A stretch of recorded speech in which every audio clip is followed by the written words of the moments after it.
Welcome to this explainer. We're jumping right in today because we're talking about something incredibly personal to me. I'm going to take you through my own journey of deciphering the evolutionary science behind my absolutely debilitating workplace stress. Now, for years, I honestly thought there was something fundamentally wrong with me. I figured I just couldn't handle the pressure of modern work. But as we're going to explore today, I discovered that the issue wasn't a broken brain at all, not even close. So let's dive into the real biology behind our modern anxiety. Picture this, right? It's 11 p.m. I'm finally lying in bed, winding down for the night, and then, suddenly, my phone lights up with that dreaded corporate ping. It's a message from my boss, or maybe just some unknown number. Immediately, before I even read a single word of whatever that message says, a sheer, visceral panic just completely takes over my body. And you have to wonder, why on earth does a simple late-night email feel exactly like a death threat? The physical symptoms are just instantaneous, and they are overwhelming. My heart starts hammering against my ribs, my breathing gets super shallow, and I'm taking these short, frantic gasps of air. This tight, heavy tension grips my chest, and my mind instantly snaps to high alert. The wild irony here? I am perfectly safe in my bed. There is absolutely zero real, physical danger present. Literally no one is attacking me, yet my body is aggressively preparing for a literal fight for my life. Section 1. My brain's ancient alarm. Okay, so this was a massive turning point for me. I finally realized I wasn't weak or uniquely flawed. I was just running on ancient hardware built for a completely different world. Thousands of years. That's how much older our stress response is than deadlines, emails, job interviews, or social media notifications. In the world our ancestors actually inhabited, stress was a life-saving, physical alarm system. It was born in a time where danger was real, physical, and immediate, a time where hearing the snap of a twig in the tall grass meant you had maybe seconds to react before becoming something's dinner. When that ancient alarm goes off, your body does not wait for permission. It kicks right into the survival machine protocol. Your heart rate speeds up for a very specific reason, to pump blood quickly to your muscles. Your breathing changes so you can take in more oxygen. Your senses sharpen, your attention narrows to a laser focus, and things like digestion completely slow down. Because, let's face it, digesting your lunch really isn't a priority if you're about to be eaten yourself. This stress response brilliantly turned an ordinary human into a survival machine, ready to fight, run, or freeze at a moment's notice. Because here is the uncompromising rule our ancient brains lived by. It is better to be stressed and survive than relaxed and dead. For ancient humans, false alarms were essentially free. If you thought there was a predator in the bushes, but it was just the wind, you only wasted a tiny bit of energy. But if you ignored the rustling grass assuming it was just the wind, and it actually was a predator, well, that mistake cost you your life. Because of this, our brains actually learn to overreact. It's a system designed to be highly cautious, which perfectly explains why my brain constantly overreacts to a simple ping on my phone today. Section 2. When thoughts feel like tigers. This is where it gets kind of terrifying, seeing exactly how modern office life constantly tricks this well-meaning survival system. Think about it. An ancient threat was immediate and physical. A wild animal appears, a physical storm is rolling in, or the tribe is under attack. But look at our modern threats. What if I fail this project? Why did my boss leave me on read? What if I don't hit my quarterly metrics? The absurdity of my biological reactions becomes so clear. We are using ancient hardware for entirely new, non-physical problems.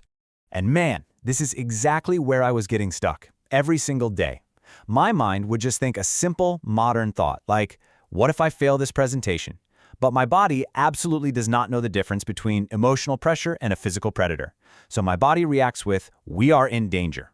I was trapped in this endless state of preparing to physically fight a predator that was in reality just a thought in my head.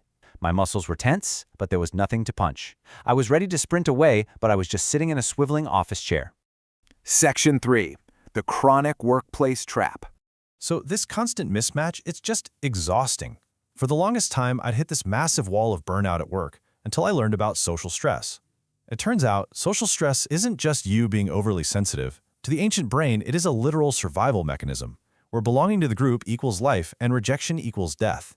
In the ancient world, if you were accepted by your group, you had protection and food. If you were cast out, you died alone in the wilderness.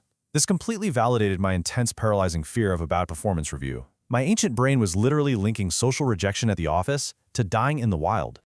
The real issue here is just the sheer scale of our modern overload. Our ancient social brains evolved to care deeply about the opinions of a tiny tribe, maybe 50 to 100 people. They were never, ever designed to be evaluated by hundreds of strangers on the internet. They weren't built to deal with constant digital metrics, performance tracking, Slack messages, and nonstop social media comparisons. It is a massive system overload that tricks the brain into thinking our survival is constantly hanging by a thread. Think about this for a second. It's a great metaphor. Imagine keeping a car engine running all night long. In the past, stress had a very clear ending. You either outran the tiger or you didn't, you solved the problem, and then your body relaxed. But modern workplace stress has absolutely no clear ending. The emails keep coming, the deadlines persist. Imagine just keeping that car engine revving in the driveway all night. It might be a strong engine, but if it literally never rests, it's going to break down. That is exactly what chronic workplace stress is doing to us.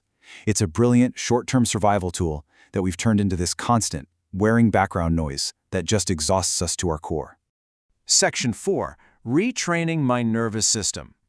Okay, so how do we actually get out of this trap and stop fighting our own biology? Well, the biggest paradigm shift for me was realizing that stress is a signal. It's just your body's way of tapping you on the shoulder and saying, hey, something needs attention here. It's a helpful messenger that needs to be deciphered, not some dictator that you have to blindly obey. Not every single signal is an actual life-or-death emergency.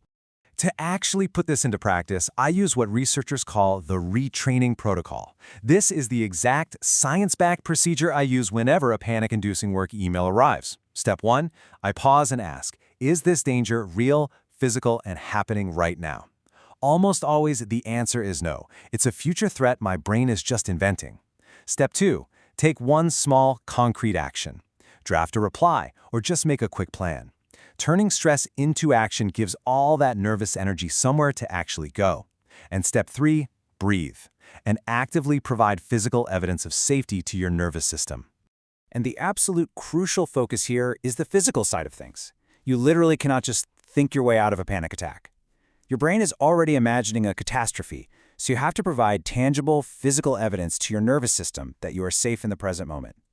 You do this by breathing slowly to manually lower your heart rate. You consciously drop and relax your tense shoulders. Look around your physical environment, whether it's your quiet bedroom or your office, and actively notice what is actually happening right here, right now, outside of your own head. Ultimately, stress evolved over thousands of years to save your life. It is a profound, ancient gift meant to protect you. But today, living with an ancient alarm system in a fast-paced digital world requires awareness. You can listen to the alarm without obeying every fear it creates.